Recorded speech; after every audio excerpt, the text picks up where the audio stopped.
போன தெய்வம் குறுக்க வந்த மாதிரி பிரபு அவனாவே வெளியில வந்துட்டானே. சூப்பர். இனிமே இந்த வீட்டோட நிலவரம் கலவரம் தான். பிரபு மாமா, ஆடி மாசம் அதுவுமா நல்ல வேலையா மாப்பிள்ள சரியான நேரத்துக்கு வந்துட்டாரு. மாப்பிள்ள வந்திருக்காரா? ஆமா மாமா. உங்களுக்கு தெரியாதா? தெரியாதே. மாப்பிள்ள இங்க வாசல்ல இருக்காரா? ஆஹா, இல்ல மாமா. ஆதிரி அக்காவும் ரோஹிணியும் மாப்பிள்ள கூட அங்க தனியா நின்னு பேசிட்டு இருக்காங்க பாருங்க.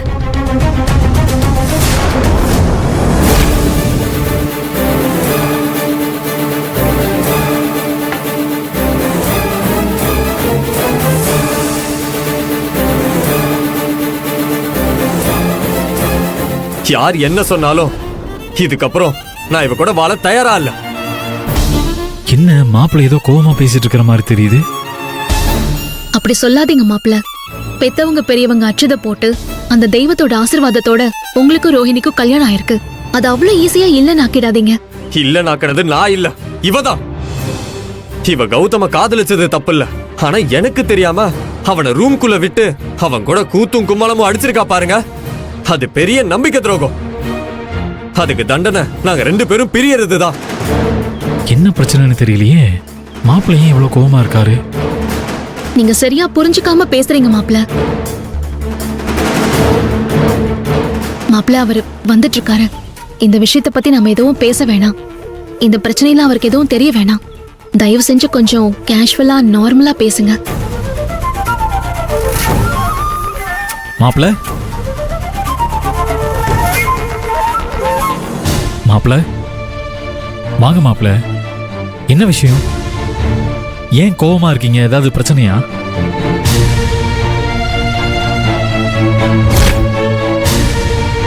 நேத்து தங்கச்சியை வீட்டு வாசல் வரைக்கும் கொண்டு வந்து விட்டுட்டு உள்ள வராம போயிட்டீங்க. அதுக்கப்புறம் நான் உங்களுக்கு 2 தடவை கால் பண்ணேன். முதல் தடவை கட் பண்ணீங்க, 2வது தடவை சுவிட்ச் ஆஃப்னு வந்துச்சு.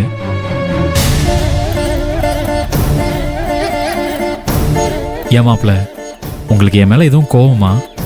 நான் உங்க வீட்டுக்கு வந்து மன்னிப்பு கேட்டப்ப நீங்க எல்லாத்தையும் மறந்துட்டு என்கிட்ட நல்லா தானே பேசுனீங்க. இப்ப என்னாச்சு மாப்பிள்ள? மறுபடியும் என்ன கோவம்?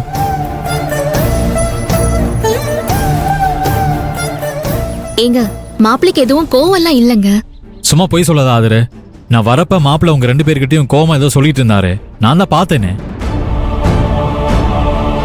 பிரபு அவனோட ஆட்டத்தை ஆரம்பிச்சிட்டான். மாப்பிள்ள நீங்க சொல்லுங்க மாப்பிள்ள, என்ன கோவம்? என் மேலதானே கோவம். அப்படி என்ன கோவமா இருந்தாலும் என்ன மன்னிச்சிடுங்க மாப்பிள்ள. உங்க மேலலாம் எனக்கு எந்த கோவமும் இல்ல. என் கோவம் எல்லாம் உங்க தங்கச்சி மேலதான்.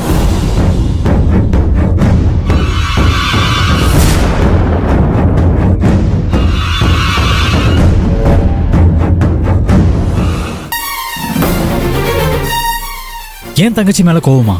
என்ன கோவம்? உங்களை கோவப்படுத்துற மாதிரி என் தங்கச்சி அப்படி என்ன பண்ணா? என்னங்க நீ பேசாத ஆதர. நீங்க சொல்லுங்க மாப்பிள்ள. ரோஹிணி, நீ என்ன பண்ண? மாப்பிளைக்கு உனக்கு என்ன பிரச்சனை?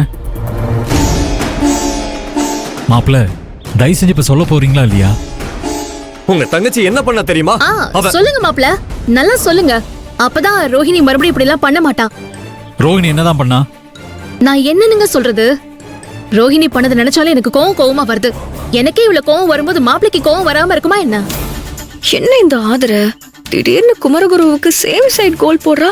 ஒண்ணுமே புரியலையே. உனக்கே கோவம் வர மாதிரி ரோஹிணி அப்படி என்ன பண்ணா? அதை முதல்ல சொல்லு.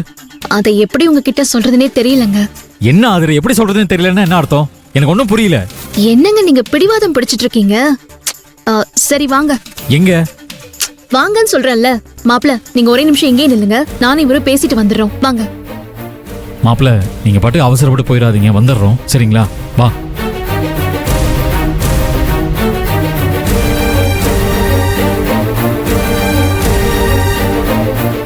இந்த ஆதரை என்ன டிராமா போடுறான்னு ஒண்ணுமே புரியலையே. என்னங்க? என்கிட்ட எதுவும் பேசாத, நான் கிளம்புறேன். ஐயோ என்னங்க, தயவு செஞ்சு போகாதீங்க. அண்ணனுக்கு நம்ம பிரச்சனை தெரியக்கூடாதுன்னு தான் அண்ணி எதையோ சொல்லி சமாளிக்கிறதுக்காக அண்ணனை கூட்டிட்டு போயிருக்காங்க. அவங்க 2 பேரும் திரும்பி வர்றப்போ நீங்க இங்க இல்லன்னா பெரிய பிரச்சனை ஆயிடுங்க. தயவு செஞ்சு இருங்க ப்ளீஸ்ங்க.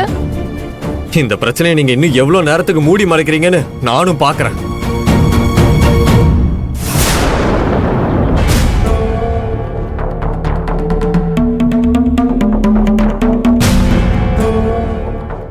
ஆதிரே, என்ன விஷயம்னு சொல்லு ஆதிரே. என்ன திரு திருன்னு முடிக்கிற, எனக்கு தலையை வெடிக்கிற மாதிரி இருக்கு. மாப்பிளைக்கு ரோஹிணி மேல அப்படி என்ன கோவம்? என்ன பண்ணா அவ? இருங்க இருங்க, எதுக்கு டென்ஷன் ஆகுறீங்க? டென்ஷன் ஆகாம எப்படி இருக்க முடியும்? ரோஹிணி மாப்பிளையும் சந்தோஷமா இருக்கணுங்கிறதுக்காக தான் கல்யாணம் பண்ணி வச்சோம். ஆனா மாப்பிள்ளை ரோஹிணி மேல கோவமா இருக்காருன்னு தெரிஞ்சதும் மனசுக்கு ரொம்ப கஷ்டமா இருக்குல்ல. நீ என்னடானா மாப்பிள்ளையோட கோவத்துக்கு என்ன காரணம்னு சொல்லாம என்ன சமாதானப்படுத்திட்டு இருக்க? என்னன்னு சொல்ல ஆதிரே. அது ஒண்ணும் இல்லைங்க. மறு வீட்டுக்கு ரோஹிணி மாப்பிளையும் இங்க வந்தப்ப நீங்க அவங்க கிட்ட கோவத்துல எதுவும் பேசலல்ல? ஆமா, பேசல. மாப்பிள்ளை தான் அதுக்காக என் மேல கோவம் இல்லைன்னு சொல்லிட்டாரு. நீ திரும்ப எதுக்காக அதை ஆரம்பிக்கிற? இப்படி குறுக்க கேள்வி கேட்டா என்னால எப்படிங்க விஷயத்த சொல்ல முடியும்? என்னால எதுவும் சொல்ல முடியாது. ஏய், இரு. சரி, நான் குறுக்க எதுவும் கேட்கல. நீ பாட்டு கடகடன்னு விஷயத்த சொல்லு. அது வந்து ஆ, அது ஆ, மறுவீடு முடிஞ்சு மாப்பிள்ளையும் ரோஹிணியும் வீட்டுக்கு போனதும் நாம 2 பேரும் தனித்தனியா போய் அவங்கள பார்த்து பேசிட்டு வந்தோம்ல. அதுக்கப்புறம் மாப்பிள்ள அப்படியே பேச்சு வாக்குல உங்க மேல வருத்தமா ஒரு 4 வார்த்தை பேசியிருக்காரு. உங்க தங்கச்சிக்கு தான் உங்களை பத்தி யார் தப்பு சொன்னாலும் குறை சொன்னாலும் பிடிக்காதுல்ல. அதான் ரோஹிணி உடனே கோவமா மாப்பிள்ள கிட்ட எங்க அண்ணனை பத்தி இப்படி எல்லாம் பேசாதீங்க, எனக்கு உங்களை விட எங்க அண்ணன் தான் முக்கியம்னு ஏதோ எமோஷனலா 4 வார்த்தையை விட்டுருக்கா.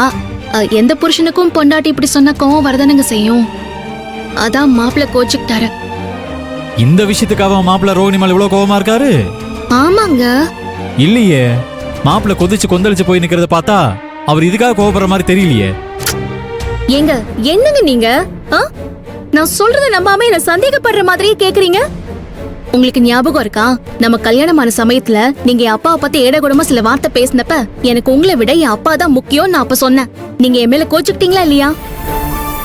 அன்னைக்கு உங்களுக்கு கோவம் வந்தப்ப அது பெரிய விஷயம், இன்னைக்கு மாப்பிள்ளை கோச்சுக்கிட்டா அது சாதாரண விஷயமா? உங்களுக்கு வந்தா ரத்தம், மாப்பிள்ளைக்கு வந்தா தக்காளி சட்னியோ? என்னங்க நியாயம்? அது மட்டும் இல்லாம மாப்பிள்ளை ரொம்ப சென்சிட்டிவான ஆளா இருக்காரு. அதனாலதான் சின்ன சின்ன விஷயத்தெல்லாம் பெருசா எடுத்துக்கிறாரு. இல்ல ஆதிரே, மாப்பிள்ளையும் ரோஹிணியும் உங்ககிட்ட உண்மை மறைக்கிறாங்களோ என்னவோ, ஆனா எனக்கு வேற ஏதோ காரணம் இருக்கிற மாதிரி தோணுது. இல்லங்க, மாப்பிள்ளையும் பொய் சொல்லல, ரோஹிணியும் பொய் சொல்லல. நடந்தது இதுதான், அவ்வளவுதான். அந்த கோவம் தான் நேத்து வீட்டுக்குள்ள கூட வராம அப்படியே கிளம்பி போயிட்டாரு. நீங்க போன் பண்ணீங்களா, அப்பவும் எடுக்கல, மத்தியானம் சாப்பிடவும் வரல. அப்ப இப்ப மட்டும் எதுக்கு வந்தாரு? பொண்டாட்டி ஆடி மாசம் பிறந்த வீட்டுல இருக்க போறால, அவளோட துணிமணி திங்ஸ் எல்லாம் எடுத்துட்டு போகாம இருந்துட்டாலேன்னு தான் அதெல்லாம் பேக் பண்ணி எடுத்துட்டு வந்திருக்காரு. மத்தபடி கோவெல்லாம் அப்படியே தான் இருக்கு. ஓஹோ, அப்படியா? சரி, இப்ப மாப்பிள்ளை எப்படி சமாதானப்படுத்துறது? அதெல்லாம் நான் பாத்துக்கிறேங்க. இதுக்கப்புறம் நீங்க இந்த பேச்சை எடுக்காதீங்க, சரியா? மாப்பிளைய கூழ் குடிக்க வச்சு கூல அனுப்ப வேண்டியது என்னோட பொறுப்பு. நீங்க டென்ஷன் ஆகாம இருங்க. ஐயோ,